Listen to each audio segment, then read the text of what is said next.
Anyway, let's talk about this wonderful, wonderful book, Devin Townsend, Overexposed and Underdeveloped. This book is actually available for pre-order, and I would strongly Yay. recommend you well, take a look at it. I certainly do that. It's a wonderful, wonderful book. Yeah, it is. I agree.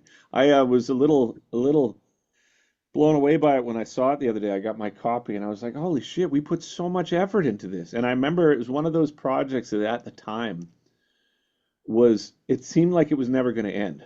Hmm. Like every now and then you'll have a project that like that where you deliver what you feel is necessary in order to finalize it, and then it's like actually we need this.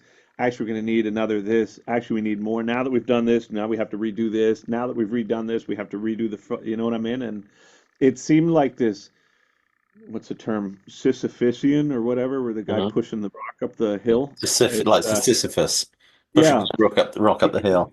I kind of felt that. I was like, fuck, this thing is like this endless grind, and what made it simultaneously a grind but also such a uh, uh, like a revelation in a sense was I'm the type of person that very rarely thinks about the past and looks back on what I do, and I don't say that in like with false modesty, like I never think about the past. It's just I just don't. I'm always working and thinking about what I'm doing, and then by being thrust into this scenario where not only it required huge amounts of effort to make this book happen, but also you really had to participate with it. If you're writing a blurb for each photo, you have to stop and think about it. And for almost the first time ever, I've been thrust into this scenario of analyzing these images and these events from the past, and then consequently recognizing some of the patterns that had they're just laid so bare when you're looking at it. You're like, oh God, you did it again. Oh God, you did it again. You did it again, did it again. And so by the time you've gone through this process of analysis of your past, you're able to say, well, that thing that no longer serves me, that pattern, I recognize as a result of doing this book how many times I've unconsciously allowed that pattern to manifest, and whether or not I can stop those patterns Mhm. is remains to be seen, but Yeah. I'm certainly grateful for the opportunity to see them, right? Well, I think you've kind of preempted the questions I was going to ask you about this book. One of the questions was what actually prompted this book? Why did you decide to do it? Why and why now, so to speak? Well, there was a call for it to a degree. I mean, I'm very fortunate that the audience that I have has been so supportive, and as a result of that, I don't take my connection to the work that I do Mhm. lightly. I want to make sure that it's done authentically. And so when that started, I had originally said, no, I'm not particularly interested in, frankly, mining the past and having to think about it. Mhm. But the more we started working on it, and the more that the call to do it kept coming back, either by Rocket 88 or the audience or anything, I thought, well, how hard could this be, right? So I started going back and going through shoe boxes full of books, and then talking to my parents and finding photos from them, and my wife, and then friends, and then my own things. And once that once that Pandora's box was opened, it was just kind of game on in terms of the depths that it required in order to do it properly. And then once I stopped resisting how much work it was going to take to do it properly, I just dove into it, and that was a year of my life, right? Was it a cathartic experience generally? Ultimately, yeah. But I think during it, there's a certain amount of resistance that I felt to, when you look back, there's sometimes memes that you see about people saying, "Oh, I wake up at 3 o'clock in the morning and I remember something that I did in high school and I feel mortally embarrassed," right? Like, if you take that frame of mind and you multiply it by all those things being done publicly, Yeah. it's cathartic in that if you don't let it go, you're going to have time for very little else in your life other than just to feel humiliated by decisions that you've made in the past. Yeah. So it was this interesting process of being forced to let it go because Yeah. there's just the volume of embarrassing shit that you've done is just Mhm. so extensive that, again, you'd have little time to do writing or take care of your family or do anything if all you did was think about how much of an idiot you were, right? Yeah. So in that sense, it was definitely cathartic because it forced me to get past a lot of that. Well, I said to my daughter that I'm lucky to be of an age where all the stupid shit I did, nobody filmed it or uploaded it to put it on the Everybody internet filmed for it those. all, dude.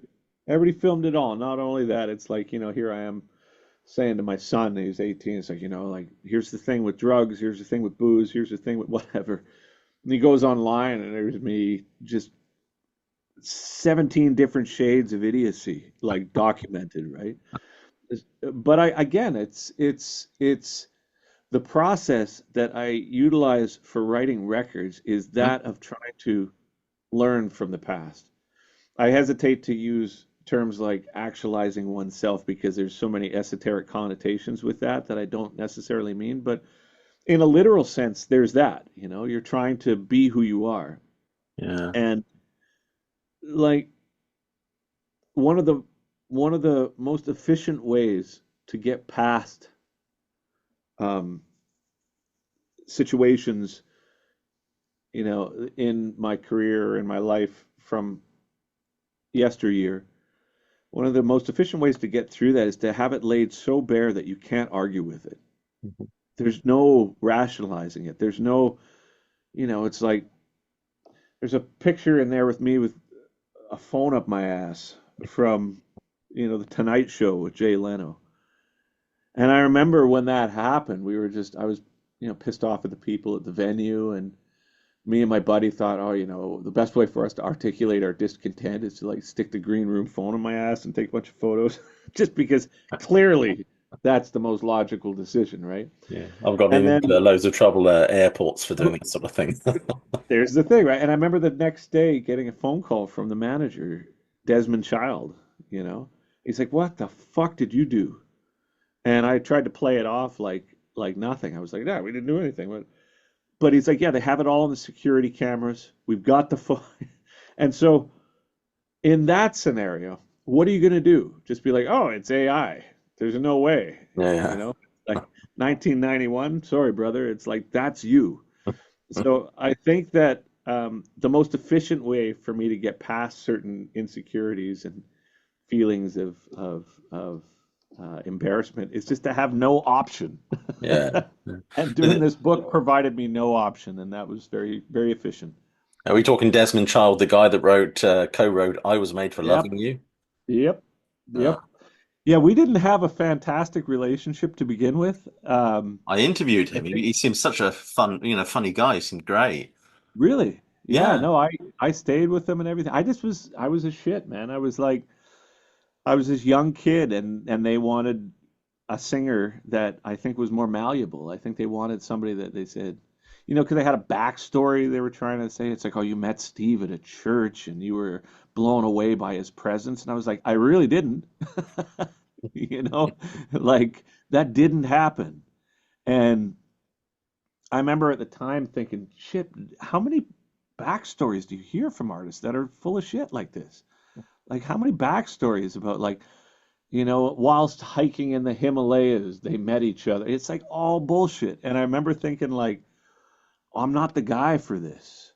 If you want somebody that like plays that role, I'm not the guy. But I've done the record. Steve and I care for each other greatly, and so there's all this. So we were kind of stuck with each other at the time, and Yeah. so Desmond was just always frustrated with me. I got the impression he's like, why don't you do? I remember we practiced at his house for a week and a half the moves that I was going to be doing for the Tonight Show, Right. right? And then I had all this fake hair and all this shit. And then 2 nights before the show, me and my roommate like shaved my head, shaved my eyebrows. I found like a smock at a Walmart, and we just wrote on my buddies' names on my arms and legs and everything. And then when I went out on stage to do it, they were like, I didn't tell any of them. So when I came out on stage after practicing these moves with the fake hair and emoting to the sky and all this sort of shit, and I just did what I did, I remember Desmond at the time just being like, "Oh, fuck this guy." And fair play, really.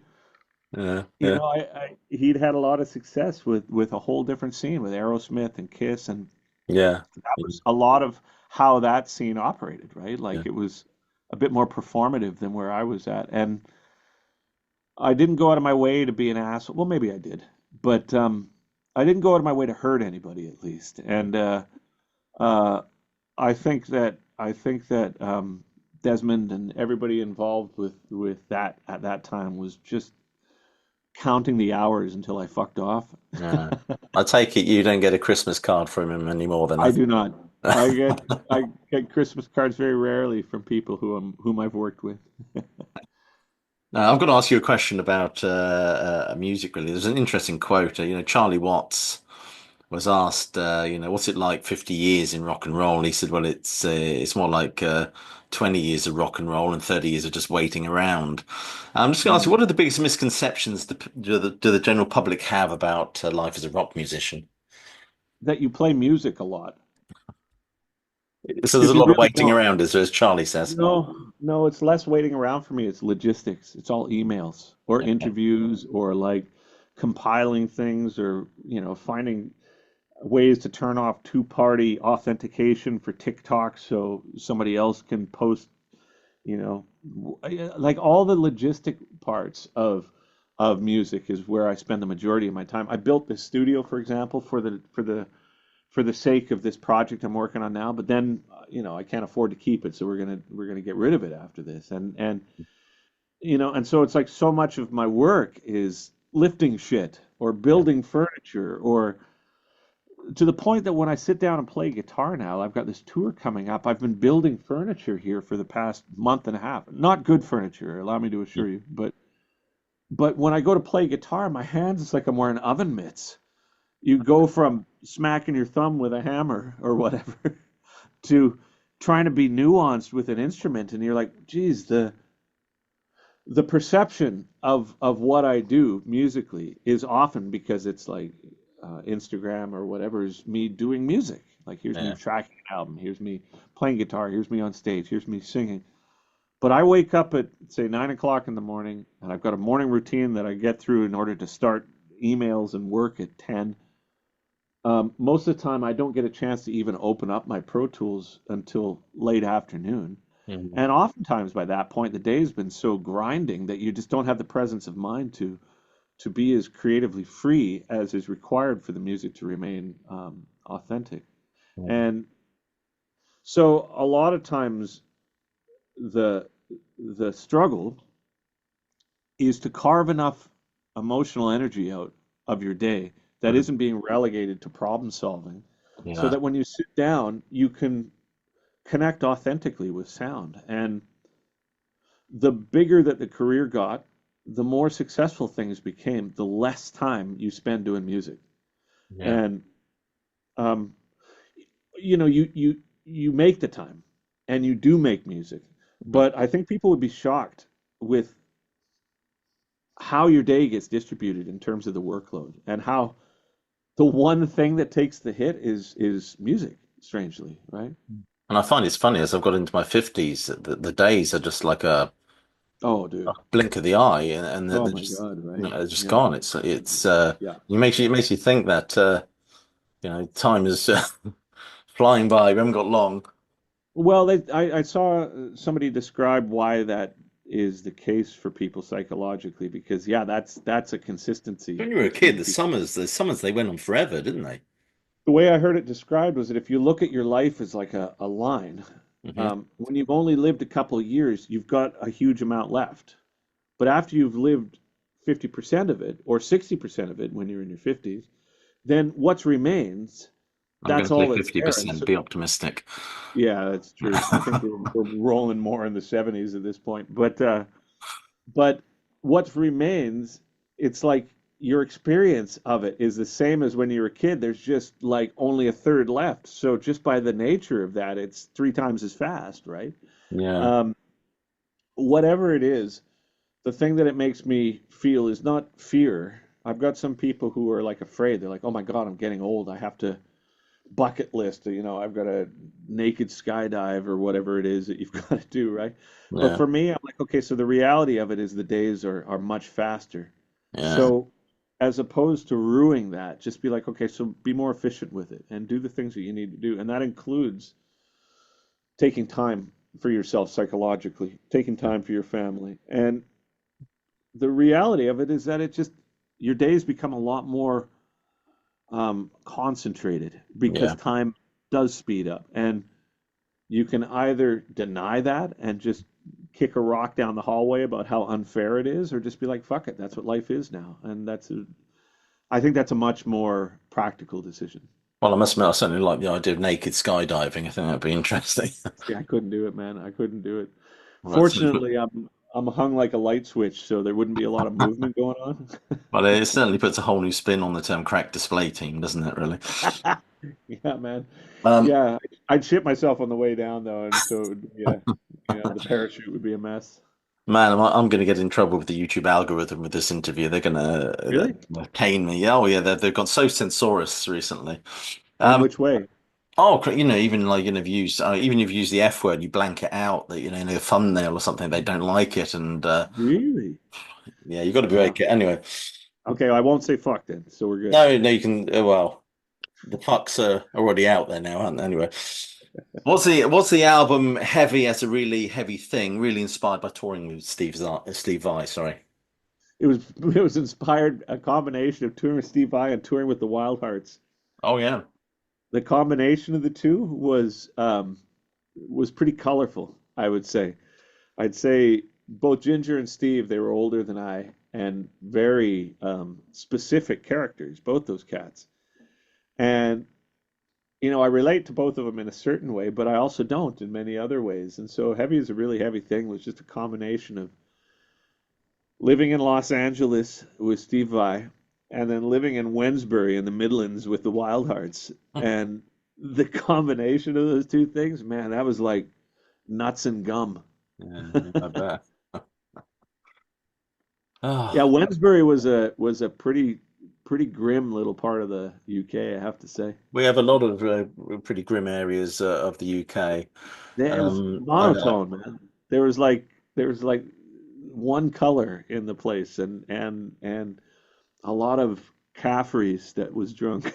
It's funny. I went for a job interview in a place called Widnes, Ah. and I've never felt so depressed as being on that Oh, train. It's so dude. barren, and I actually learned that Paul Simon wrote Homeward Bound on that platform, and you can understand exactly how he feels. We It was lived in like a there's council a house. We oh lived in the whole band and management. We lived in a council flat in Wednesbury for a year, and we were oh that must basically have been joyous. it was pretty intense, man. We had to put the pound into the heater and the pub was right beside us, and I remember just being like, because I didn't really drink at the time either, right? That promptly changed, by the way, I bet it during did. that experience. I And I bet left it's all Wednesbury with documented with in this book as well. yeah, oh yeah, yeah. There was a certain threshold that got reached with the grimness of it, where I was like, hey, actually, beer's pretty good. Um, did you not fancy yourself as the frontman of Judas Priest? No, no. I mean, we know each other to the extent that we do, but I think you would probably feel the same way. Like, I wouldn't want to see me and Judas Priest. Jesus Christ, man. I they meant a lot to me when I was a kid. Like, Unleashed in the East came out in 1978, and Victim of Changes and The Sinner on that. I was probably in 78, I would have been 6 years old, right?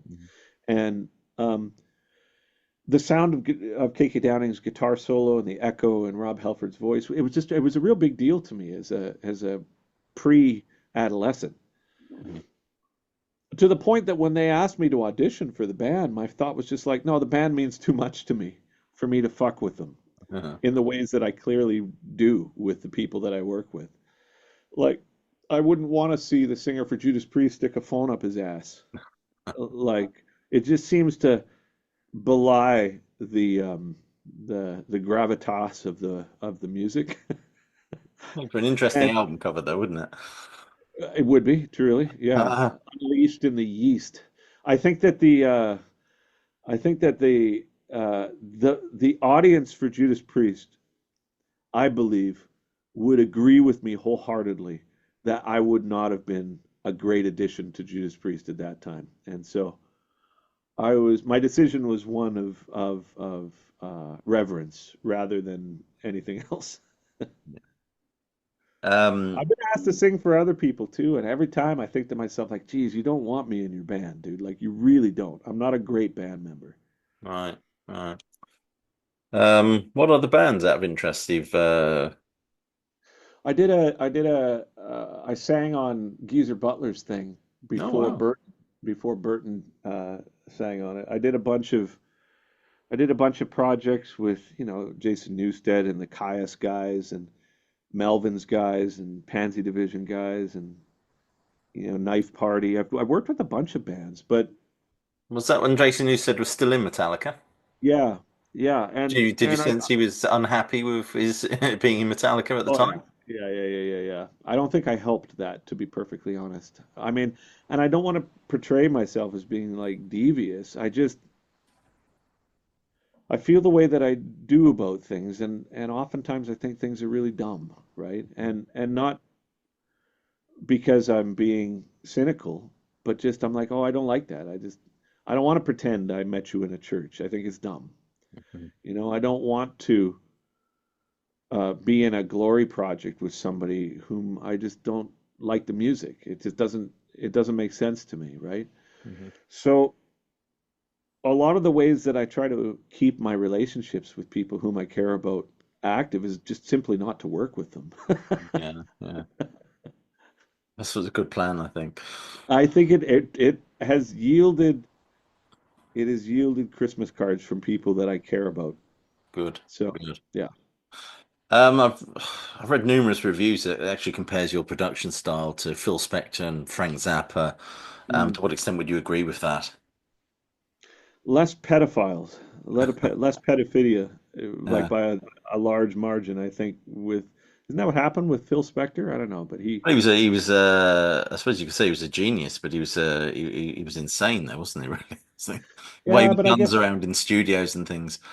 I think that there's a certain, and this is just my opinion, and I may be wrong, but I think that emotional intelligence and awareness of the people around you, to the extent that you're able, and to the Hmm. extent that suits the music, regrettably, all plays into the same sort of intelligence. Like I don't consider someone a genius who can't keep that shit in check, Yeah. And Zappa, uh, I think, of course, Zappa was a brilliant mind, but I just never really resonated with the music, like ever. I always found it very cynical, Yeah. and and it was cynical in a way that I didn't appreciate. In a way, I felt like it seemed to me when I was younger, like oddly condescending, like I wasn't smart enough to understand it or something. And so the similarities between myself and these characters. First off, Zappa was much like order of magnitude more musically intelligent than I am. Like I don't hold a candle to that guy on his creative side. Yet there's many things about his process and his life that I don't have any use for. So I don't feel like I can be compared to him in a way. Like what I do isn't nearly, dude, I'm not a genius musically like Zappa was. There's no way. But I have a thing that I do that's connected to a lot more about my lifestyle, I believe, than it is to music. And so I can kind of make things that are have the perception of uh, cleverness musically, but I don't know what the fuck I'm doing. And I think with Phil Spector, the only similarities between him and I with the whole wall of sound idea is that up to this point I've felt constrained to having to do my work in stereo because that was the only option.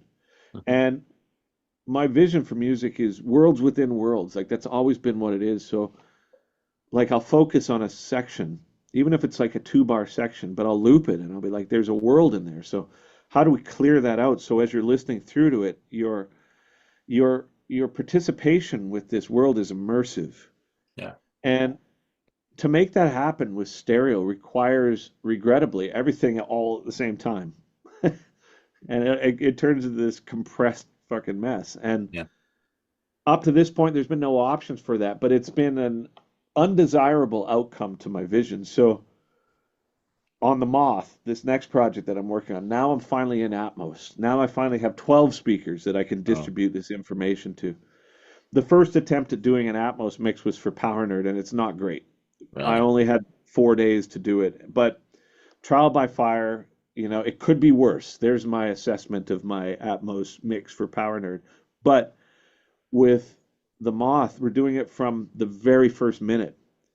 And my hope is that that wall of sound thing that I've gotten a reputation for will be seen differently when you hear it spread out because you're like, oh, the idea is not for it to be a claustrophobic, um, uh, like just deep dive into a bunch of components. Hmm. It's just that I haven't had the option up to this point to find the sonic real estate that would make it not be that wall of sound.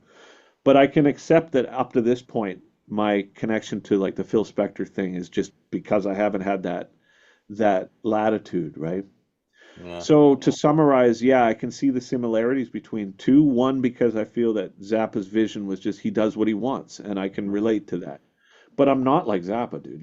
Like emotionally, for one, and two, I don't have the depth of musical knowledge and vocabulary that he does by a huge margin, dude. I just fuck around with sound until it doesn't irritate me anymore. Hmm.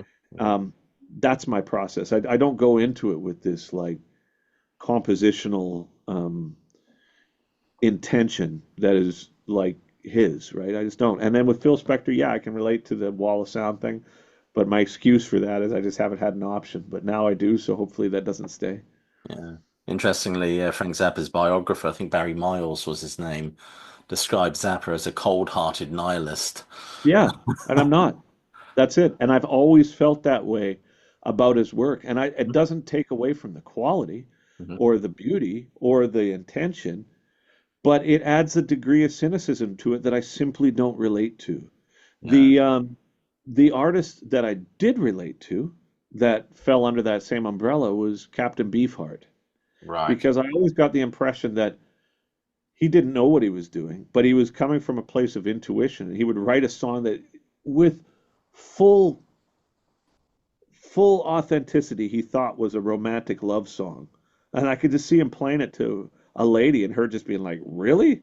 He's like, "Oh, this is a love song." It's like, "Bah," right? But there's a certain amount of that obliviousness that I absolutely relate to. Yeah. Absolutely relate to.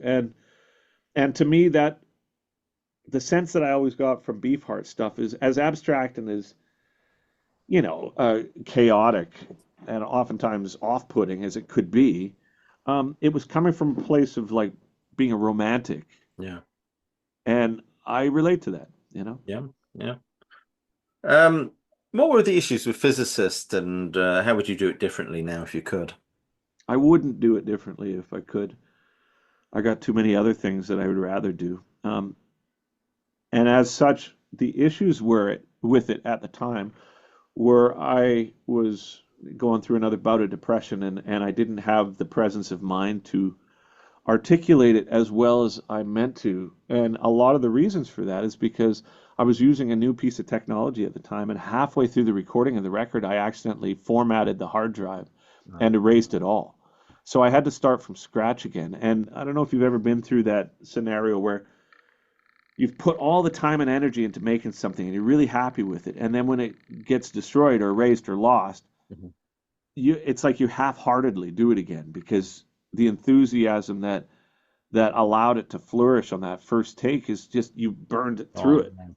Yeah. So that happened on Physicist, and as a result of it, I was dissatisfied with the recording.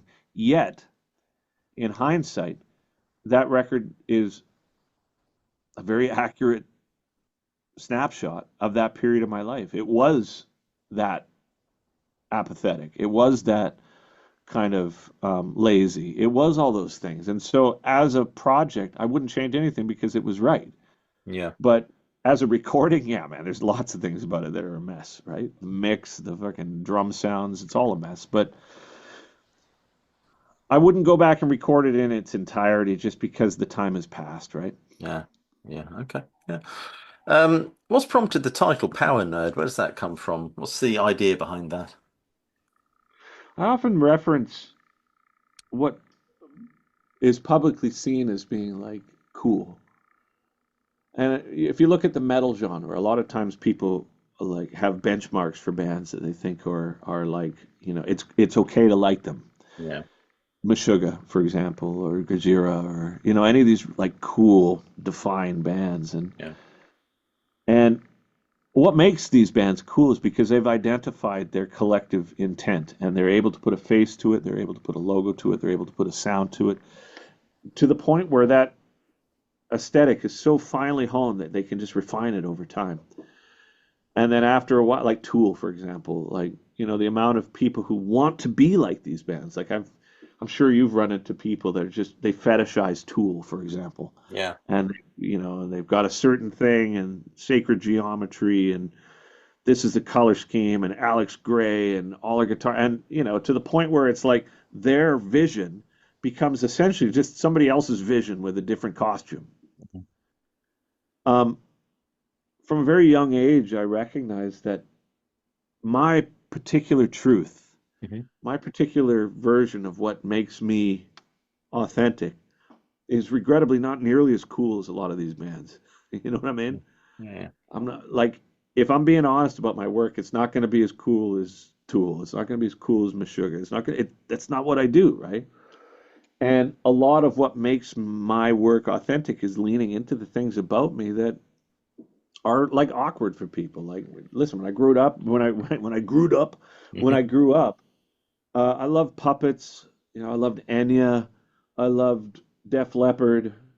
Uh, you know what I mean? I loved King's X. I loved Morbid Angel. Whatever. It's like all these things that made my personality the type of thing that I can look in the mirror now and say, "Oh, I care for you. Like I like you." Are also regrettably not nearly as cool as a lot of these bands. So recognizing at a young age that if I want to be authentic, I just have to sort of grip my teeth and just say, listen, this is what I'm into right now. This is where I'm at. yeah, This is the type of jacket I think is convenient for me right now. hmm And part of that is the book as well. And with the term power nerd, the whole idea of it is if you can own your truth yeah, with strength and not flinch about the aspects of your personality that don't fit in with the current public lexicon as of what's acceptable with music or heavy music or whatever, then that's a definition of power nerd right there. You're yeah, like, it's strength, but it's not coming from a place of trying to convince people that what it is that is appropriate to you in your work and your life is cool. It's yeah, just super nerdy shit, man. It's super nerdy shit, but it's really strong. yeah, And that's how I would define it. yeah. Excellent definition. I've one last question for you, actually, and that is it's a question I ask everybody really, because I'm always interested in their take on it, and that is Frank Zappa said, "Jazz isn't dead; it just smells funny." With rock artists now going on stage and miming and playing backing tracks and all sorts of things, I would ask, how healthy do you think is rock and roll? I think it's healthy as a pantomime, but I think its true intent is obscured by the perceptions of what it needs to be still. By that I mean many of us who are in music at this age were raised in that period of the 70s and 80s where the industry had a vested interest in portraying its participants as gods of some sort, you know, like Robert Plant, thrusting his his dink into the camera with an open chest, open hairy chested shirt and it's very easy to perceive these people as being fundamentally different from everybody else. Van Halen, Eddie Van Halen, when we were growing up, he was a god. He wasn't a person. He was a god, right? Oh, Same with Steve. Same with all these cats. And I think that because much of how the music industry currently operates is in no small part due to the influence of the people who now run the industry that were raised in that era. So there's a certain amount of a pantomime that still goes on in the perception of how people perceive rock music, Hmm. made in part by how the people who are in charge of it still present it. Here's a Photoshop version of this person. Here's, a hypersexualized version of this lady. Here's a here's an overview on this artist's creative process that really sinks into how tortured they are and all this Hmm. fucking bullshit. And I think what happens as a result of that is we're still on the fence as an audience and as artists as to what rock and roll means because it's impregnated with this sense of what it was still, Hmm. you know? And I think none of us really believe it anymore, personally. Yeah. Yet we still kind of play the role. And I think that as an artist, you can rationalize the role as entertainment. You're like, okay, I can gesticulate and have flame pots and big LED screens and and all this shit.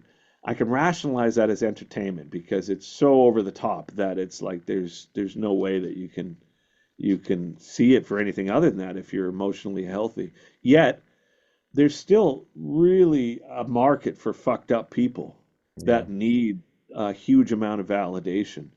And in that way, we're sort of present with these artists that it still seems like it's the 80s and 90s, like the Taylor Swifts and and the organization that goes along with any of these sort of maybe not her as much, but like the younger artists that are just needing that popularity. Yeah.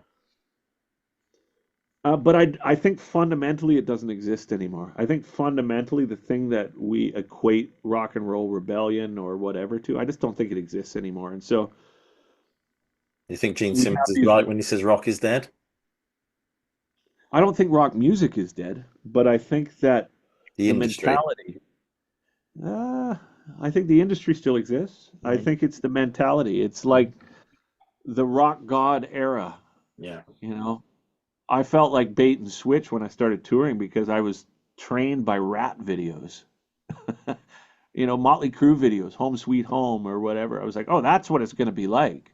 And then when you get out there, you're like, wow, this is actually a real grind. I had no idea. Yeah. So I think that the mentality is gone, but I think that the industry remains. I Yeah. guess that's my long answer. Okay. Okay. And I'll just plug this wonderful book again. Devin Townsend, Overexposed and Underdeveloped. Truly, It is thank you for the support. no, it is available for pre-order. I would urge you to take a look and perhaps Thank get you, a sir. copy. Just in time for I thank you, Christmas as sir. well. Yeah, there we go. Thank you for the interview, and I'm sure we'll talk to each other again. Thank you very much. All the best. Bye See bye. you, brother.